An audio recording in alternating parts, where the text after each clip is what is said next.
Are you growing anything right now? Yeah, so actually I'm about 3 days out from harvest. Okay. We're coming up to being done with this cycle and moving on to a new one. So I've got 2 plants in my apartment right now. Okay. First one is a unknown cross that our buddy Dr. Dabbs gave me. It is a blend of orange cookies and mac, just thrown together, and I don't know. It's so far been growing pretty well. I'm excited to see what that finished product look like, to see sort of what it's yielding on that hash side. Yeah. But Could we call it like mac and Cheeto? Mac and Cheeto. I like that. It's been calling it orange cookie mac, which feels to me like, is that right? Is that an OCM? OCM? Oh, jeez. Oh my gosh. I don't know if I want the OCM in my apartment. Definitely not. Oh. And then in the other tent, I've got some truffle cake. Oh, yeah. From our buddy Overt Sloth. He gave me a cut back in July. Yes. It's just been sitting in what I usually use is like my veg tent, and it's ready to get flipped over. Wow. So it's a fun transition time right now of sort of being done with one plant. Right. And then being ready to start the beautiful flowering phase of the next, and then I get to ask myself, what comes next? I wonder if you got extra seeds laying around. I've got a couple. I've upgraded Overt Sloth to Mr. Sloth. Ooh, okay. Because he grows such great flower, and he's also like so kind and generous with the fruits of his labor. Mm-hmm. Great guy. He's just probably here. the person we talk about most on this show that hasn't actually been on the show. And he prefers it that way. He does. David, listen, come on. We'd love to chat with you about some of your cool growing. Maybe when they get their events going. Yeah, there we go. Question for you. Yeah. Are you growing anything at home? I've been growing something since do you remember when you launched that Northern Lights beverage? Oh, being at Modest, absolutely. Yeah, the Modest. What was it called again? Northern Lights. Northern Lights. Yeah.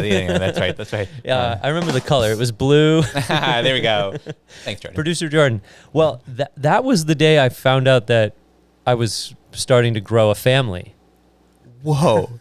Dude, that's too long to be growing a plant. You should have, I think, flowered it by this point. No. Congratulations, man. Thank you. And you're coming up to. Yeah, we're gonna have. The plant analogies might not work. Yeah, we don't want to use the term harvest necessarily for giving birth. Right. But yeah, you and your wife are getting days away. Probably by the time this podcast comes out, I hope to be a father, and we've been working on it. We've been growing our relationship, growing our house, trying to prepare for this. It sort of took precedent over growing plants this summer. Yeah, reasonable. If you do come over, though, you'll see a lot of house plants. I love growing those. Wouldn't mind getting into the cannabis growing once the baby's here, and maybe it's just simple, like an autoflower or something that sits in the windowsill. It doesn't have to be giant buds, but I think just having a plant in the ground is important. And on that note, talk about getting the plants out of the ground, like what you were up to last weekend. Oh, yeah. So it is Croptober here in Minnesota. It is that time of year where every single person that was growing outdoors, at least photosensitive plants, not autoflowers, is coming up to harvest time. And is that partially because they're afraid of the frost?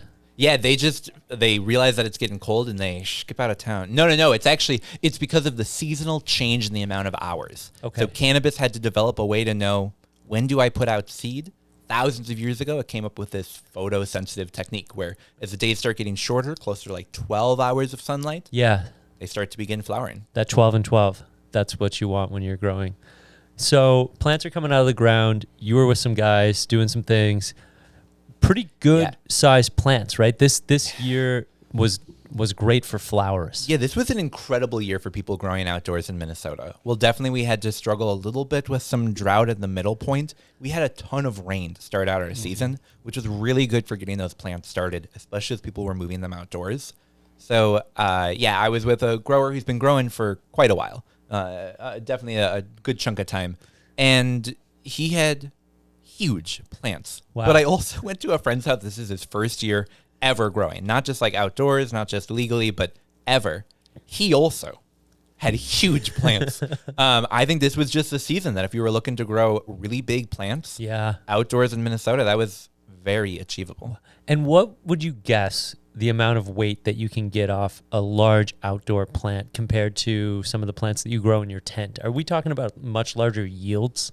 Yeah, significantly larger. So I think if we're looking at, obviously, I just want to stay out front. All the plants that I harvested were under 2 pounds per person. That's an important distinction. But stepping aside from the legal aspect and into the realistic aspect, plants indoors, you grow them. You could get a few ounces if you're starting out.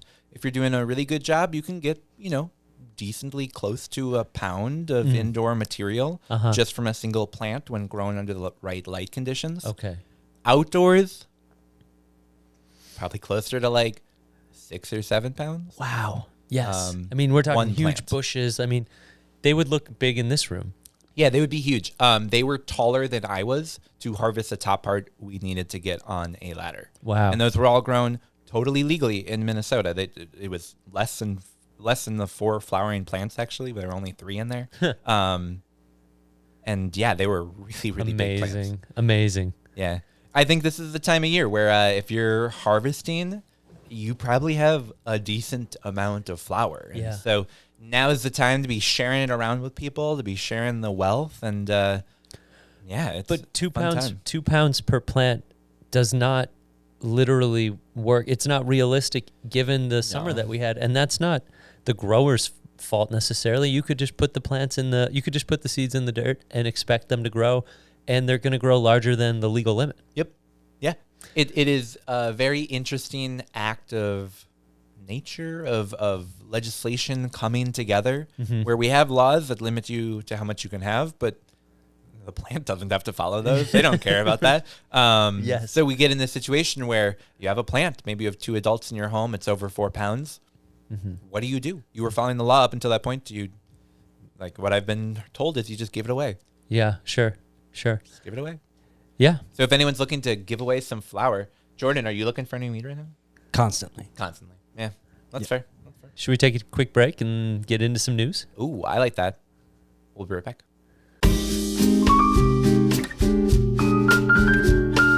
Ready to kick off your home grow? We've got the perfect hookup for you. MinnesotaCannabisSeeds.com. They've got everything from fast flowering strains to unique hybrids, all ready for growing in Minnesota. And guess what? Our listeners get an exclusive deal. Use the code NL10 for a 10% discount on your entire order. Don't miss out and get started with the best seeds. Start your growth strong with MinnesotaCannabisSeeds.com. Remember, NL10 for 10% off at MinnesotaCannabisSeeds.com. Grab your seeds today.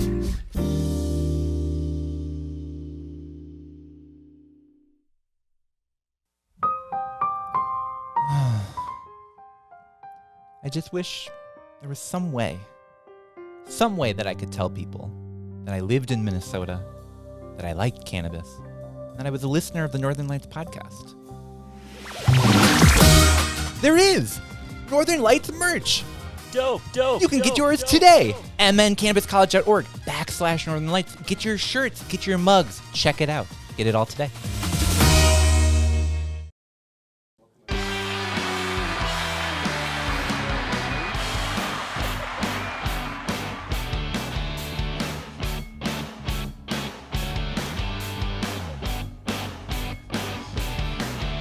It just keeps going, doesn't it? I wonder, does it just loop? I've never listened to the whole thing before.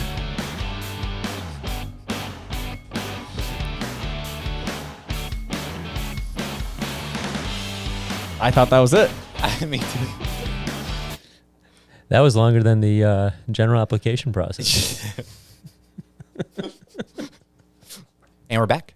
All right, so Steve, today we're breaking apart our news segment into 2 different clips. One, we're going to be focusing on news happening here in Minnesota, and then there's so much news happening around the country in regards to adult use and also just hemp that we really want to be able to cover. So we're going to sort of do a little bit of all of it today. Yeah. But first, we're going to start with a poll. And Steve, Jordan, I don't know if you guys have seen this yet, but if you had to guess, the OCM took over jurisdiction over the hemp industry and THCA flower back on August 1st. How many pounds of illegal flower do you think has been seized in Minnesota by the OCM since that started? Right. I want to say like 116 pounds. Okay. All right. What is your guess? I was gonna guess in the thousands. I have no frame of reference for this though. Yeah, no way. So the correct answer, Steve, you actually weren't that far off. I read the article. Yeah. All right, that's fair. 190 pounds of weed, which the OCM says has a street value of just over $500,000. Okay. That's a decent chunk of flower. What is the OCM estimating that pound at? Like, what's the math? Is it? Oh, let's do the math here on the fly. So if we take 500,000, 500,000, which is the estimated value of 190 pounds, and just they actually estimated 560,000. So we'll bump that up just so we're a little bit closer to what their actual is. Yeah. And then that divided by 190 pounds, put their price per pound. Ooh, $3,000? Okay. That's an expensive pound. That is. I suppose they're probably looking at the retail of it broken apart by quarters or eighth or however they're doing that. But whew. 3,000, that's usually kind of on the high end per pound. Yeah. Yeah, because that would be, they're paying, I can do simple math. There are 16. 16. There we go. Yeah. Yep. I sold. Yep. Not well. Nope. $184 an ounce is what they're estimating on that price. And the going rate for cannabis at a dispensary right now is about $3.80 an ounce. Yeah. Based on the last time we looked. Interesting. So okay, fine. But when I looked through that MinPost article, what I was looking for was names. I wanted stores. I wanted receipts. Oh yeah. Peter Callahan left the receipts out of the article, which I respect as a journalist, but that's what gets the clicks. Yeah, 100%. And I think it would be interesting to see, what types of shops is it that are selling these? Like, is it the not pseudo dispensaries, but the shops that set up to operate in the hemp market geared towards becoming a dispensary? Mm-hmm. Or is it what I highly suspect, like tobacco shops that really aren't geared towards cannabis generally, aren't necessarily staying as up to date on regulations? Yeah. I think it's probably closer to that. Also, I've heard this just recently that the tobacco shops are not really selling a lot of tobacco these days. Yeah, I would have to imagine. It's a lot of hemp. And they're branded as smoke shops, but it's more so the layout, the smells, the product offerings. But more than likely, they're making most of their money on low-dose edibles or high-dose flower, depending on who you are. Yeah, and I think what we also saw from OCM is high-dose edibles as well. There are a lot of places that are continuing to sell hemp-derived edibles that just don't follow the guidelines that were written in Minnesota. Yes. My good old 3,000 HHC blend. Exactly. Yeah, those still are apparently on shelves in Minnesota. I haven't seen them in a minute, but THC flower I definitely have seen a lot bouncing around. And, it's very interesting to see OCM being so proactive on being restrictive towards that. Yeah. They're continuing to hire more people as investigators. Yeah, cracking down. So we'll continue to see, I think, more of this. I think that's a good thing for the recreational market to try to pull some of the cheaters or the early retailers of this new legal commodity. For sure. Yeah, I think the discourse online, which take it for what you will, shout out Emma and Tree's community, I think is two different takes. One, this is bad because people are selling illicit flower out of like licensed stores that aren't licensed to sell cannabis. Right. And the other one is, man, we're 19 months out from legalization happening. Yeah.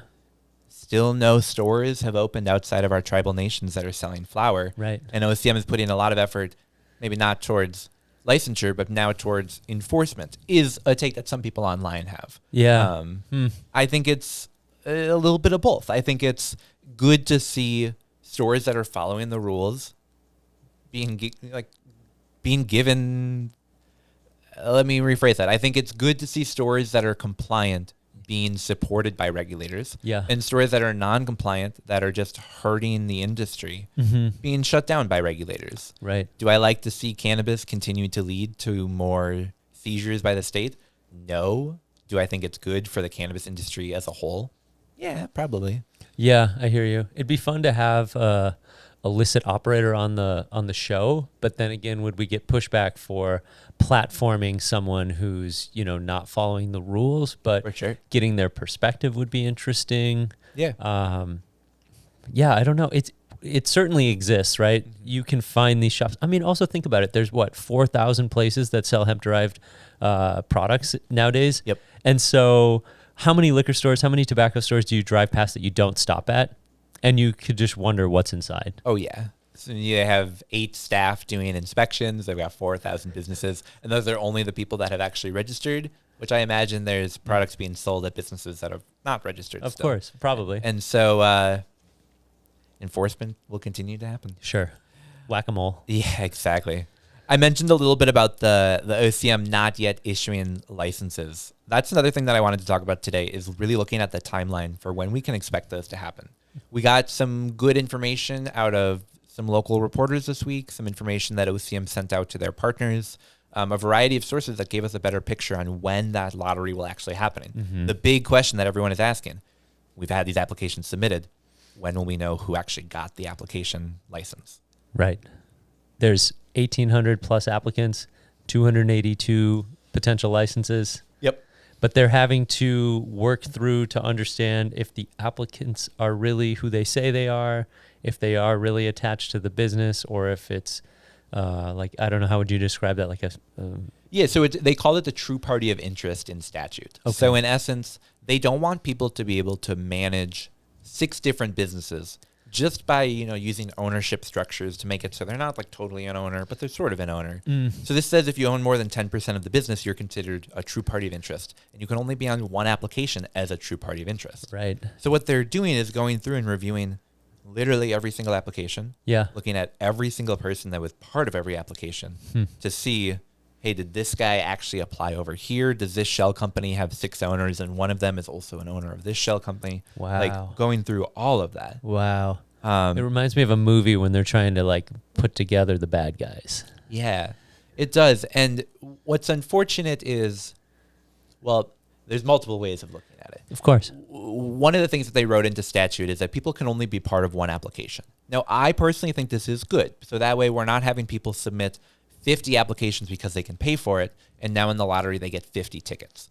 But what it also means is that they have to review every application before they can even draw out of the pot. If they didn't have that, what would have happened is that people would have submitted applications, and the next day the state would have pulled out 10 and said, we're going to review these 10. And as long as they pass inspection, these are the people that get licenses. Sure. Because they don't really have to review all the rest of them if they're not actually getting approved. Right. But because that true party of interest was included, which again, I think is good, it means that they're having to review every single application. They're taking, from the state, they said that they take about 4 hours per application Yeah, to I review. heard, or more. Yeah. Yeah. It's really been insane. And shout out to the state for trying their best for getting this chugging along. But man, has it been slow rolling. What is it called? Creative Services is the... Yeah. Creative Services Inc. is a service provider that they brought in. Yeah. That's reviewing the applications, that was in charge of verifying people's social equity applicants. It's a lot of reviewing. Yeah. But Reviewing creative business ideas. yes, I'm sure there's a lot of creative business ideas. So let's talk about the question that everyone's asking: when will that lottery happen? Well, it looks like it's about to happen in December. We'll have by the end of the year a better picture on that first social equity round, who has those licenses. And I did watch the Fox 9 article. Shout out to Corin is his name. I have a fun fact about Corin. I once went on a run with him across the Stone Arch Bridge. Did not know he was a Fox 9 reporter. It was just, anyway, long story. I'll tell you that off air. But cool Corin, guy. if you want to come on the podcast. Yeah, be a good luck. I'm a bird. I wonder who's the slowest state. That's what came out of this. Like, I know we're seen as on pace to be the 5th slowest of all 23 states to legalize. I don't know if you know off the top of your head, but So it's so funny you asked that, because I really wanted to bring to the group the stats on who was the quickest to roll out, who's been the slowest. And they cite that in the news article. oh, they do. I wasn't able to find anywhere that actually lists how long the rollout was. I'm sure someone could sit down, and I'm sure someone did sit down and see how many days from bill passing to stores opening. It's just not available anywhere online that I could find, and didn't have enough time, unfortunately, to go through and review all of them. Sure.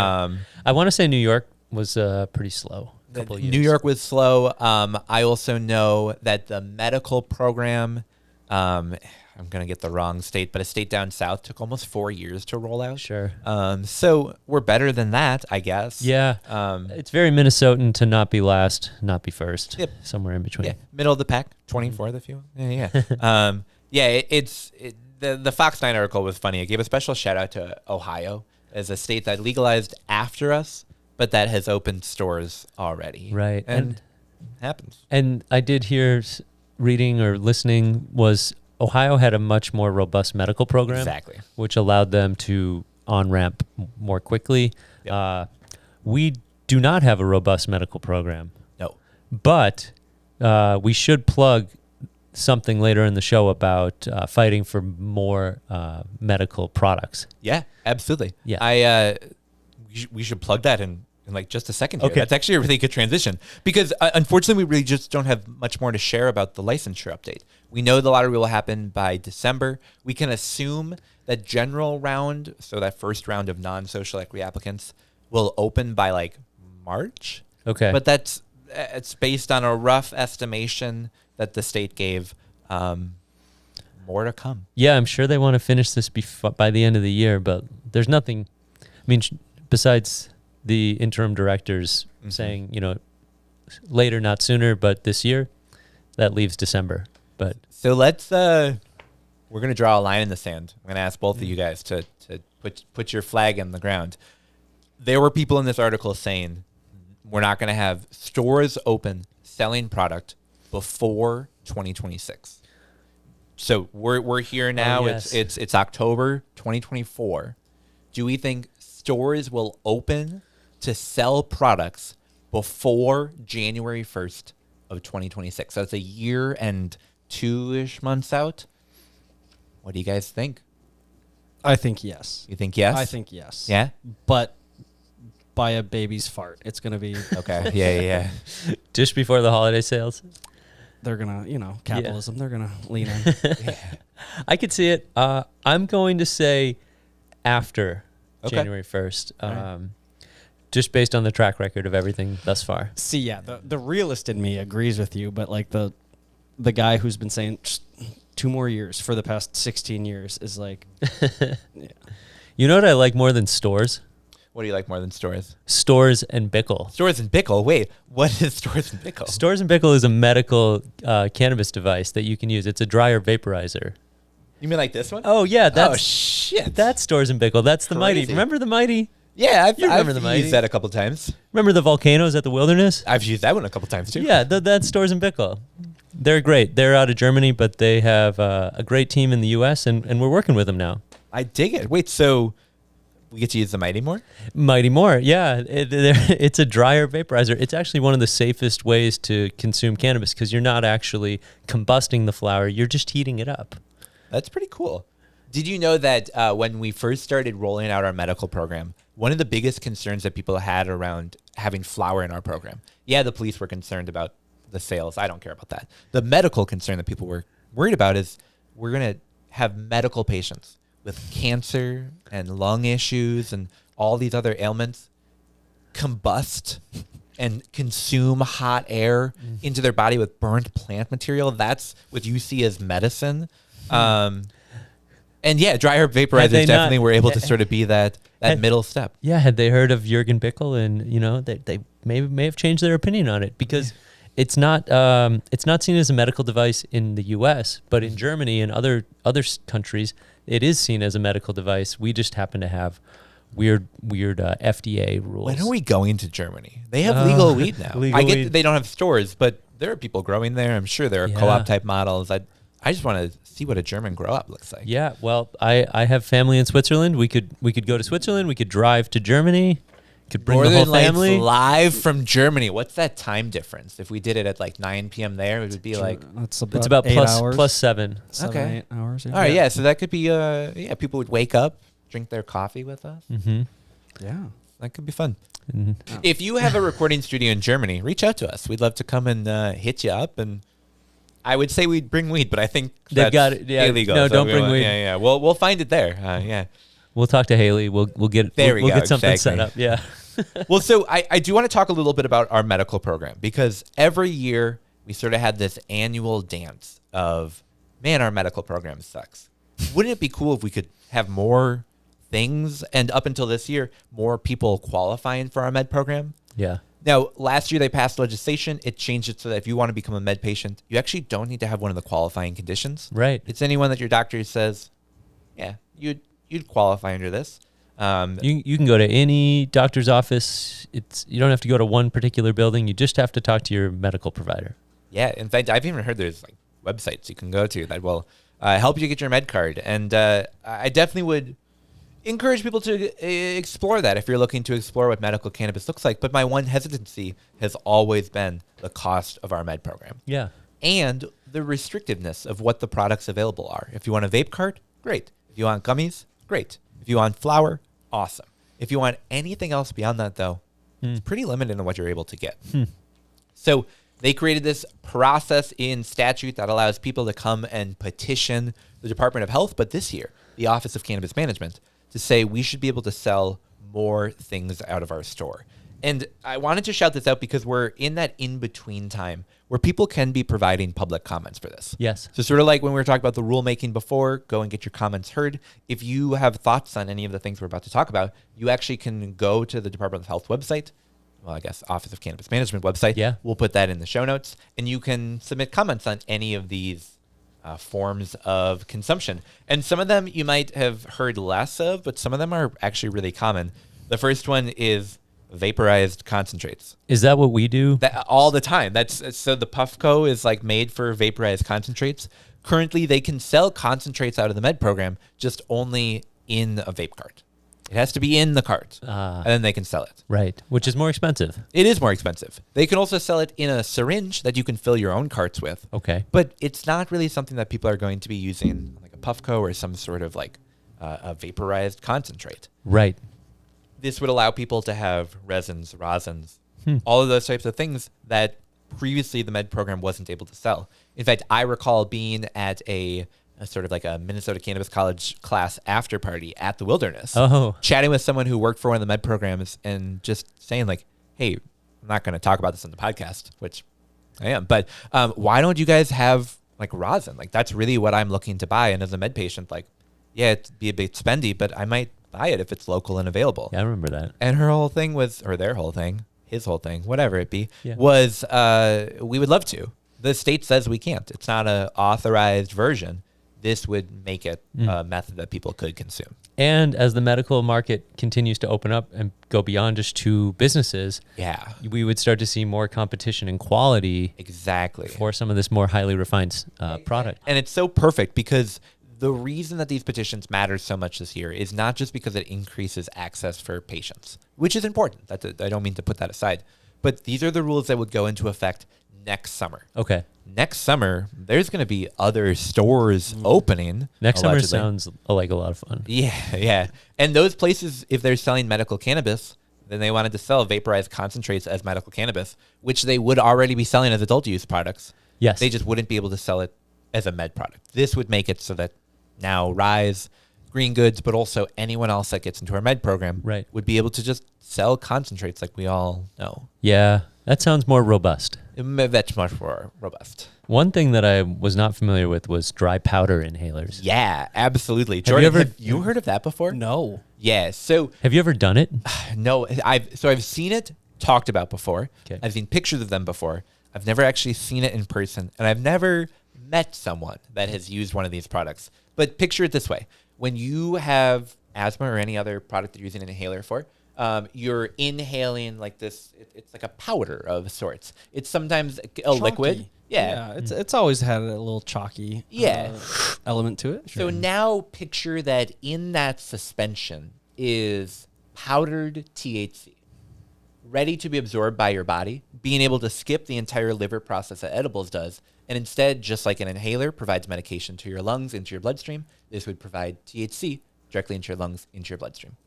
Take all my money. Yeah. I think it's a really cool innovation. I mean, we were talking earlier about like people who don't want to smoke, but are still looking for an instant effect. Vaporizing is one way, but if people are still maybe a little bit iffy towards that, this provides a similar effect, but in a way that's at room temperature. How would it be sold? I wonder what the units are, or like is it by weight? I wonder how that is. Yeah, so it's similar to like a 300 puffs. yeah. Oh, yeah. Like that's what Oh my, yeah. Actually, like Right. 100%. That's what an Yeah. actual inhaler would say. It would be like it has a little countdown. Like anytime you press the little thing down, Yeah. Yep. just a little ticker goes, and it just goes to $2.99. I remember. $2.98. I have done this. I think. Okay. I think when I was living in California, I found this product, and it was very niche, very like high end, but meant for like the non-cannabis user. And it was sort of just like a vape cart, but it was like you primed it. Almost, it was like the equivalent of a Polaroid camera. Yeah. You like twist the dial to like trigger it, and then you inhale it, and then it like counts down. So it would have enough like pods or whatever it was inside that like For sure. distributed the THC. Yeah, this is like the one step further of, because I have seen those as well, where it's like you're creating a little bit of vapor that you're able to inhale. This is removing any heat at all. It is literally just Dry. dry powder Hmm. put into your lungs. I like that. Yeah, I think it's pretty Like- neat. But 'Cause it's for it's- me, like the process I hate of consuming cannabis the most is smelling like cannabis smoke. Sure, After, like, sure. I love flower. Like the smell of flower is amazing, but once it's combusted, I don't know if it's like a, For sure. guilt Christian shame thing in me growing up, or like it's just like I don't know. But Yeah. yeah, We're gonna get you a dryer vaporizer to test out. Yeah, absolutely. I'll be your guinea pig. See how that works. Oh, yeah. Because then you'll have less of that smell because you're not actually burning it. Right. But it's more so about the patients, and it's more so about their health conditions that would require them to be dry powder inhaler Yeah. versus like, yeah, I mean, we have our tastes and preferences as consumers, but I would imagine the dry powder inhaler is more based on somebody's asthma or Yeah. lung conditions, things like that. Yeah, and the one other thing that I want to plug about it is that vaporized concentrates, vaporized flower, unfortunately, even as a med patient, like I live in an apartment, I technically can't use that indoors. I can go outside, and I do all the time. But it's not necessarily what we want to require med patients to do if they need immediate effect. This would allow them to, in their apartment, in their multifamily home, in their business, wherever, be able to still be getting the medicinal effects of that without needing to like step outside. Okay. Which I know might still be some stigma attached around, which this would, I mean, totally remove the cannabis from the cannabis. And then one other method that they're looking at that I want to quick plug is infused cannabis flower. Right. Now, this one has become a little bit more popular in the rec market in other states. What are some of the slang? moon rocks is what you might rocks. see them Yeah. called. I've seen them called snow caps, where it's like powdered white because it's literally covered in THC powder. I think things like that are definitely an interesting way for people that are looking for a higher THC dose but still want that classic smoke effect. So we'll see how they end up moving forward with those. Shoots you to the moon. Yeah, very much so. Vaporized concentrates has been petitioned before, and Okay. it wasn't approved by the Department of Health about 3 years ago. We'll see how each of these three get approved this year. Right. From a marketing perspective, one of the things that bums me out about the powers that be in the tech space is if you use a marketing email platform, that has an SMS option, you often can't get approved to do text campaigns as a cannabis business. But how nice would it be if the Minnesota Cannabis College, with all of the students that we've worked with, like how nice would it be to be able to just do text campaigns and be able to send out, hey, the 300, however many people, like, check this out, like vote or voice your opinion for vaporized concentrates. So it's like a lot of the activism type work, it has to be done like on a one-by-one basis because you're not able to like mass communicate with the people. Yeah, 100%. I guess we'll Topic for another day, but hopefully using the platform that we have and the time that we have to give people the information. So we'll link that in the show notes below. Now through November 5th, I'm going to say that again. November 5th is the last day that you can submit that in public comments. So definitely go on and do that. Make your voice heard. Yeah. It's an opportunity that, it might seem limited right now to only the few thousand medical patients or the couple of businesses, but we need our med program to continue to meet the needs of our patients. And this is just one way that we can hopefully get closer towards that. Vote for vaporized concentrates. There we go. So check out the show notes. Submit those comments by November 5th. What's that date again? November 5th. Submit those comments in the show notes. We're going to take a short break here. And when we get back, we're going to sort of expand out from Minnesota and look at some things happening nationally, both around the election and around some actions that might spell some bad news for hemp businesses. So stick around for that. We'll be right back.